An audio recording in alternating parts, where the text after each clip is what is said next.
Welcome back to the Psychedelic Spotlight podcast. I'm your host, David Flores, CEO of Global Track Solutions. And today I have the very distinct pleasure of being joined by Rabbi Zac Kamenetz. He is the co-founder of the Jewish Psychedelic Summit, as well as the co-founder and CEO of Shefa, which seeks to educate individuals and communities about the transformative potential of psychedelics, as well as their risks, and as they become commonplace in therapeutic settings and beyond. Zac, it is a pleasure to have you here with me today. How are you doing? I'm great. I'm happy to be here. Thank you for having me. Great. Yeah, I'm so happy to have you here with us. So I know we're going to, touch on a bunch of different subjects and topics here, but I think the first that I'd like to kick things off with is the forthcoming Jewish Psychedelic Summit, which kicks off on May the 2nd. I know it is features a variety of very fascinating and exciting guest speakers, perhaps highlighted by Rick Doblin from MAPS. He, of course, is one of the more prominent figures here in the psychedelic community. But I'd love to give you an opportunity to talk to us a little bit about this summit, how it came together, and what you hope to accomplish with it. Well, thank you for giving me the opportunity to talk about something that I'm very excited about. So May 2nd and 3rd from 9 a.m. Pacific to 2 p.m., we have the opportunity to listen to rabbis, therapists, researchers, mystics, musicians, academics, and everyone in between the Jewish psychedelic world to talk about the intersection points between psychedelics and Judaism and spirituality. And this is like a watershed moment. There's been a Jewish psychedelic movement that has been brewing, some people say, for the past couple thousand years, maybe for the past decades. But whatever is happening, this is the opportunity for all of us, as many of us as possible, to be in the same Zoom room, at least this year, next year in person, next year in Jerusalem, and to actually figure out, like, what does this mean? Where are we with these major questions that these two things, psychedelics and Judaism, present with us and their interactions, and where are we going from here? So the way that this came about was I had been part of a study of religious leaders that were given 2 high dose experiences with psilocybin in a safe and supported setting.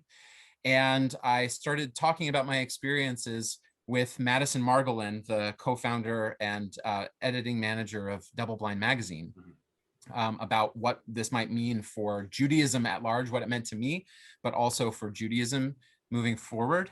She introduced me to Natalie Ginsberg, who is the director of policy and advocacy at MAPS. And our relationship, over time, like ebbing and flowing online, they were already friends, and I kind of joined the party. And at some point when I started having more conversations on summits and podcasts, and Madison had been doing work and Natalie had been doing all of this work, we got together and said, wait a minute, we want to have something for the Jews, by the Jews, for everyone. But what is the Jewish conversation to be having? How do we have culturally specific conversations and care? And the Jewish Psychedelic Summit was born. So we have been planning this for the past 6 months. We have been speaking to people all over the world.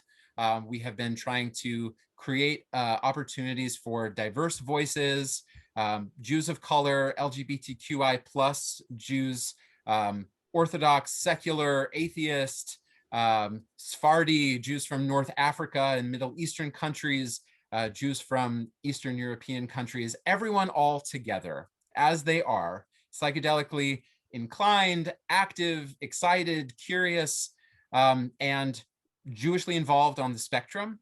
And what are we going to talk about now?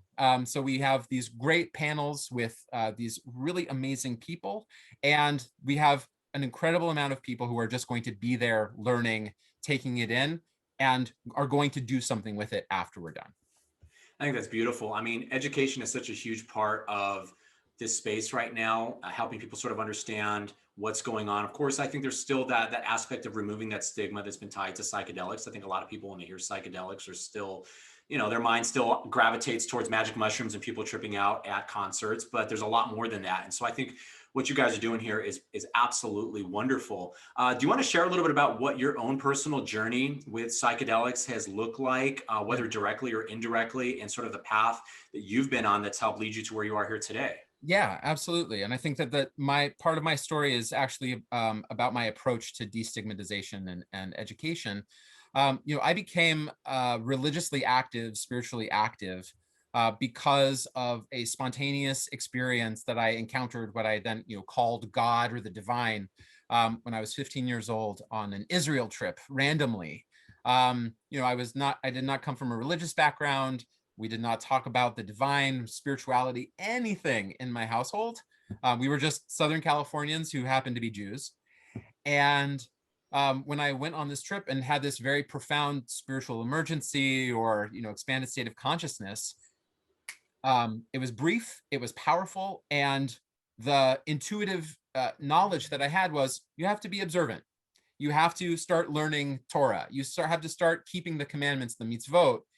And there was no question in my mind that that's what I needed to do. And so even my conversation with you now is integrating that experience that happened more than almost 20 years ago.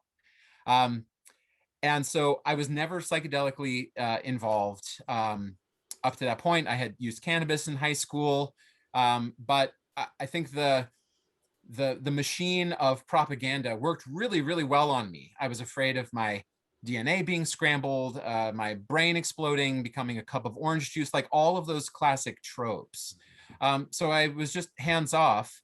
But when someone forwarded me an email, I mean, it was in 2017, 2016, someone forwarded me an email that said that they had gotten rejected by this clergy study. They said, maybe you could participate. At that point, my own spiritual life was wavering because of some deeply felt trauma that was happening because of infertility with my wife and I. And I was hoping that maybe this could help reconnect me to that just sense of intoxication of the divine and that presence. So I went to this place. I had these two experiences. We learn that sometimes even when you set your intention, it's not always the thing that happens.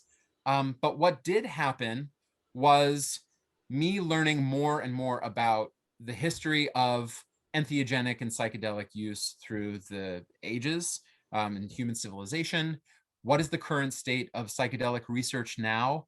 And how is that research and the findings going to roll out into therapeutic application and whatever is beyond that, expanded access or religious use or chaplaincy. And that's really what I'm very excited and invested in, because Jude, all these books behind me, they are trying to capture an experience of expanded consciousness in one way or the other.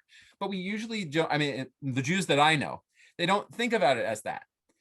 And what I want to do is let Jewish people know that we have a profound, deep, and healing history with encountering and cultivating expanded states of awareness through spiritual practice, and that psychedelics can help us reconnect to those mind states, reconnect to those deeply felt moods.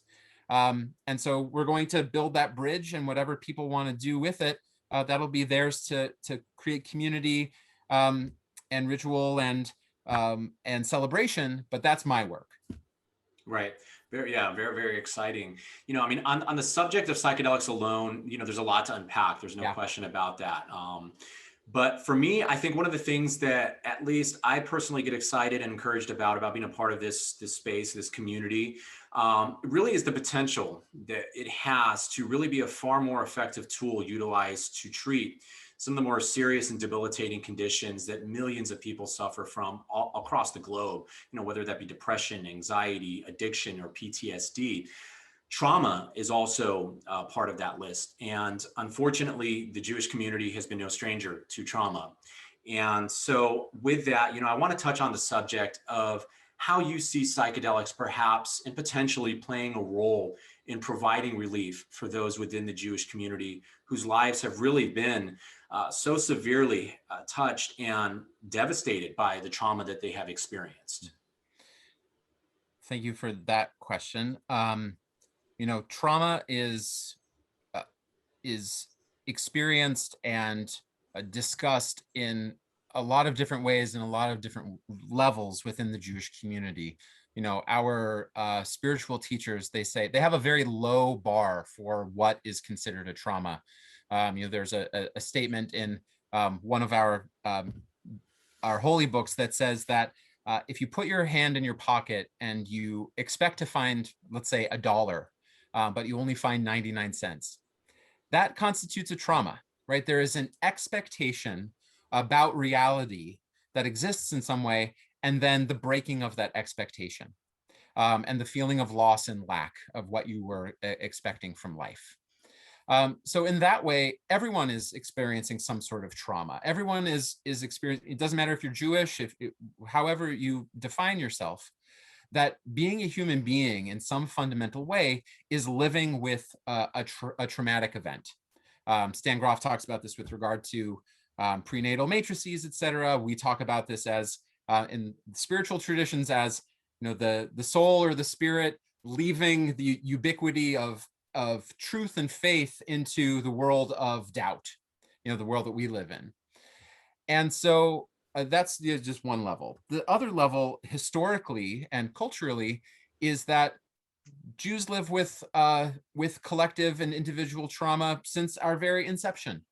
We are born from trauma in so many different ways, either as we're told in our most sacred stories and our most sacred myths, and also just in the historical memory of, you know, people that are alive, and the historical accounts of people living in Eastern Europe, the Holocaust and ghetto trauma, Jews of the Middle East and North Africa, displacement and being classified as secondhand citizens, and many others. So in some ways, part of our story is that either the collapse of the first and second temples that we recall and revisit every year on one day, the day called Tisha B'Av, the 9th day of Av. If we are remembering a historical event that is painful and traumatic, even if we are attempting to overcome it and to make meaning out of it, it is still an open wound. And I think now this generation, right, this generation in particular is starting to see that healing from these, not just memory, not just ritualizing, but actually healing, not treating, is available in lots of different ways. And psychedelics, I think, make that more abundantly clear with the research that is coming out. So how can we, when psychedelic therapy becomes more available, Jews start gravitating toward these therapies and towards these treatments, how do we give them Jewish psychedelic support that is grounded in their culture, grounded in their spirituality, grounded in the vocabulary of their very DNA, that also makes room for their difference based on where they're from, who their parents are, whether they're converts, etc. But to be able to let them know that they have a home within their tradition, that their experiences with these profound states can be integrated in some way with the traditions, the leadership, the texts, and the support that already exists for them. So I think that we have a lot of work to do, but we've already gotten started, and I think ahead of a number of faith traditions and other groups of people. And we want to share our experience with those people who are starting to understand that too. Yeah, and you mentioned that, you know, everyone is experiencing trauma, and I mean, that really resonated with me because it's absolutely true. We all experience it in our own different ways. We all have our own stories, and you know, we've all been through different things in our lives. And I look at where we are here today, not just as society, but as humanity. You think of the last 13 to 14 months and everything we've been through, the very serious toll that has been taken on the mental well-being and the mental health of so many people. I mean, it has really been an unbelievable 12, 13, 14 months. You know, you think of the pandemic, but then on top of that, you think of all of the turmoil from the racial injustice that we've experienced and that we have seen that has really come to light, you know, and it really has been a very traumatic experience for so many people. And this is why I tend to tell people when I talk about psychedelics, I can't think of a time where we as a humanity could benefit from psychedelic healing more than we can now. With that, I mean, from your perspective, I mean, what are you seeing as far as the need for psychedelics to be accessible for everyone here throughout society and humanity at this very pivotal moment in our history? Well, something that I'm focused on, and the people that I'm close with are focused on, is that culturally sensitive care. That even in the psychedelic research community and the psychedelic therapeutic community, we're starting to understand that the concepts, the systems, the protocols, they are also subject to intersectionality. They are also subject to white supremacy or Christian supremacy, as being the space mostly dominated by white people who come from Christian, even if it's an atheist Christian background. And even if they're drawing on maps of consciousness from Eastern mysticism or Christian mysticism, or Vedantic consciousness, they will inevitably leave out the spiritual experiences or vocabularies of many more groups of people, right? There's just not the room for that kind of diversity. So for us, and hopefully for other groups, people of color, indigenous, LGBTQI, that we can create and maintain our own protocols, our own ways of preparation, journeying, exploration, and integration that are authentic to Jewish people on their own terms. So that's one of the first things. Another thing is that we want to make sure that if we are thinking about, you're talking about equity in the psychedelic space, that to recognize that there is a great amount of privilege that American Jews have, either because of skin color or because of where we find ourselves in the socioeconomic spectrum, that while we are focusing on our own culture and our own needs, that we are starting to also think about how many other groups can we also then offer our resources, our allyship, and to be with people and ask for what they need as well, right? So there's so many pooled resources in our own community, and we have to make sure that we are thinking about how we can then extend that circle of care, that circle of awareness to the people who might need it most. So those are the two things that I think are important, and also the recognition that this is not for everyone. I think, we as psychedelic enthusiasts, we say like, this is great, everyone needs this. Not everyone needs this. Not everyone is interested in this. So I'm interested in those bridge conversations, right? Like at the core for me, the conversation about psychedelics and its potential is opening up people to levels of consciousness that they did not know existed and could not know. Everyone is experiencing those things all the time. They might not have the language for it. They might not experience it as a different level of consciousness. It could be while they're going to the bathroom or toasting their bagel or washing their car or wiping their child's tuchus, whatever it is. It is natural to all humans and maybe other forms of life to experience that kind of different varieties of consciousness. How can we bring people along who will never be interested in psychedelics into that conversation about what is the birthright of all humanity? What is the potential for the human mind to get beyond subject and object awareness? Where is the non-dual space? Where's the deeply felt relation between subject and object, or where are those boundaries? So for me, this is about a spiritual awakening as well as one about science, research, and therapy. Yeah, and I mean, I think the beauty of all of this is individuals like yourself, who I consider a leader within the psychedelic community right now. There's this recognition and respect that psychedelics and psychedelic healing is not a one size fits all. And so I think that the fascinating thing that I find about the work that you are involved in, and it's something that I'm hoping catches on with other cultures and other communities throughout society, is that every society, and I think every culture, is going to sort of have to take their own approach to how they integrate and incorporate psychedelic healing and psychedelic therapies.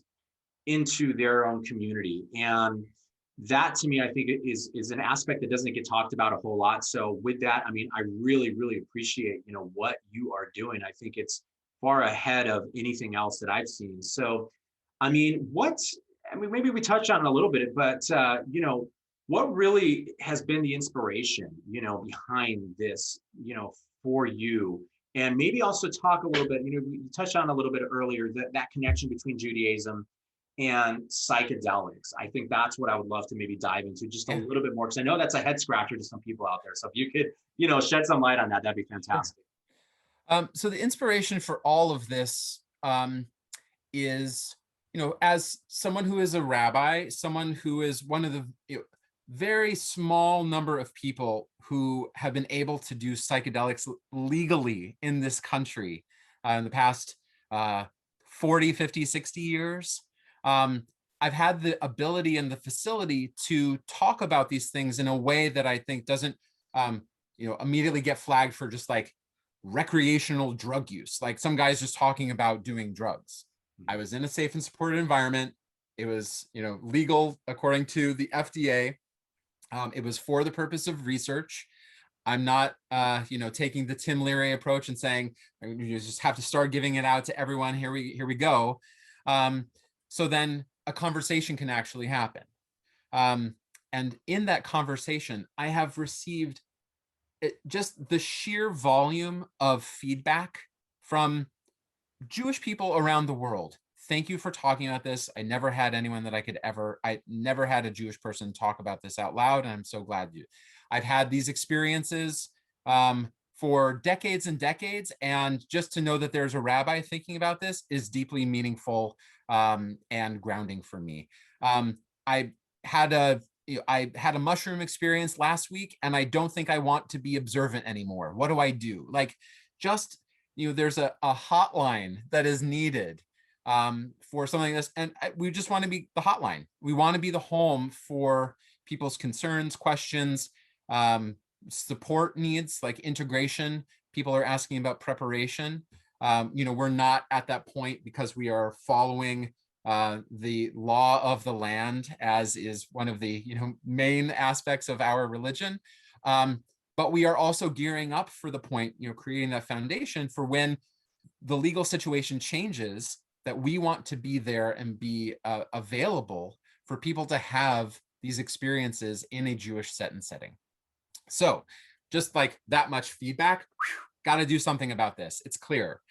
And in terms of Judaism and psychedelics, so either you have the perspective that if you read the Torah in a certain way, like there's a couple Torahs over there, that Jews have used plant material to catalyze and occasion mystical type experiences since the very beginning of the telling of our story. And many researchers, either that are archaeologists or are recreational researchers, will point to various plants and say, oh, they have this amount of beta carbolines, or this term is actually cannabis. And so when you put all of these admixtures together, of course, what's going to happen is that the divine presence is going to appear to you. So that's one perspective. Another perspective is that you can find these traces of people talking about plant allies in certain ways, right? There's some people think that it's more direct, some people think that it's less direct, that they also then are juxtaposed by these experiences with expanded consciousness. And for most of those people, it's then an indication that there's always been this sacred use of plants that has helped create these states of awareness. To me, that feels like the bottom-up approach, and I take a more top-down approach that I think that our ancestors were either naturally or worked really hard at attaining these states of awareness, or they happen to them spontaneously, right? That we have to account for spontaneous action. We never say like Paul, who had that experience on the road to Damascus, was, we don't talk about Paul on the road to Damascus. That must have been because he was entheogenically active. So what I want to advocate for is to wait for archaeochemical evidence of plant use. Like we have seen in Tel Arad, that paper that just came out from an Israel research team, that a worship site outside of Jerusalem that was modeled potentially after the temple in Jerusalem, or the temple in Jerusalem was modeled after it. It's not clear. But that on the incense altar, that they found traces of cannabis. But they also found it mixed with dung, animal dung. And if you read any of the directions for the incense altar, either in the biblical material or in the rabbinic interpretation later, you know that any sort of feces or urine or dung, it actually invalidates it. So, what do we make of this? Enthusiasts will just say, see, here's the evidence. Myself, I say, wait a minute, what does the evidence mean?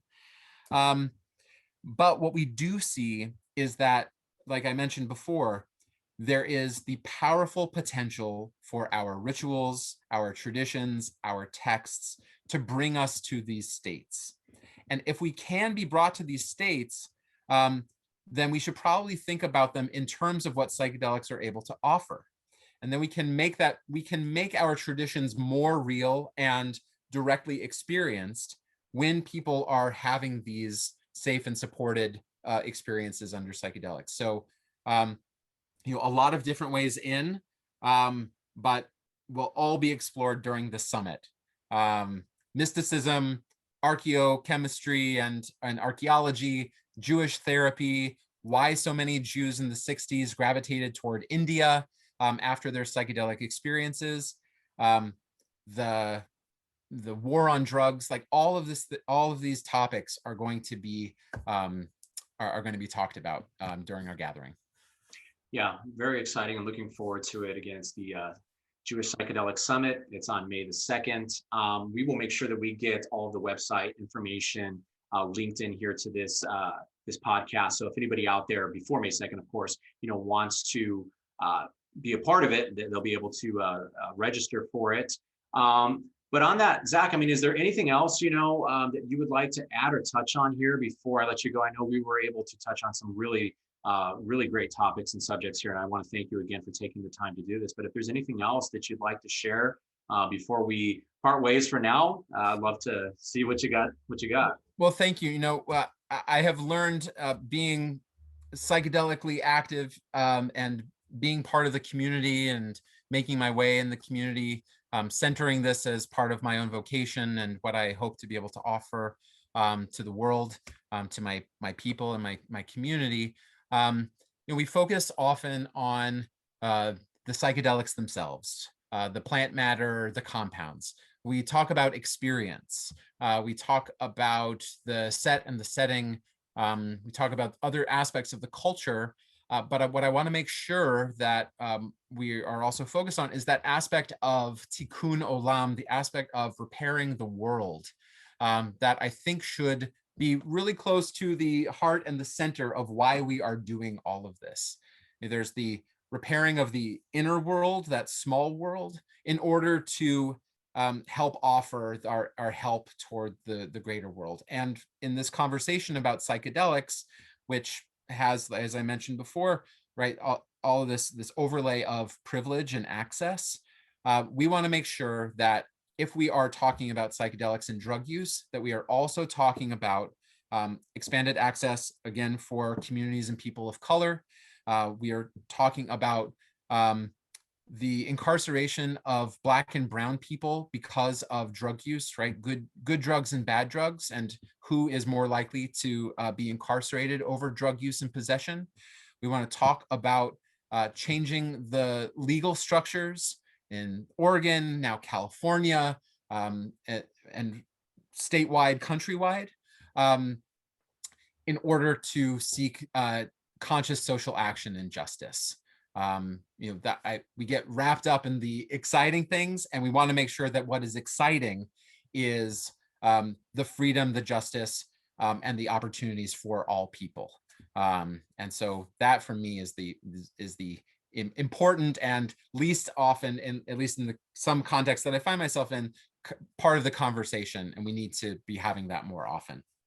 Yeah, I couldn't agree more. And, I mean, our I guess, tagline, if you will, here at Psychedelic Spotlight is experience the paradigm shift. And that paradigm shift goes so far beyond just this approach to mental health and mental treatments and therapies. It really is about, inspiring change, long overdue change throughout society and within humanity. And I love that you touched on a lot of that. And I think that's why I'm so inspired to be a part of this psychedelic community and to be able to have the opportunity to connect and work with individuals like yourself who share this passion. So, Zac, I got to thank you again, and I hope to have you here on the podcast again. I know there's a lot more that we can dive into, but thank you so much again for taking time to do this.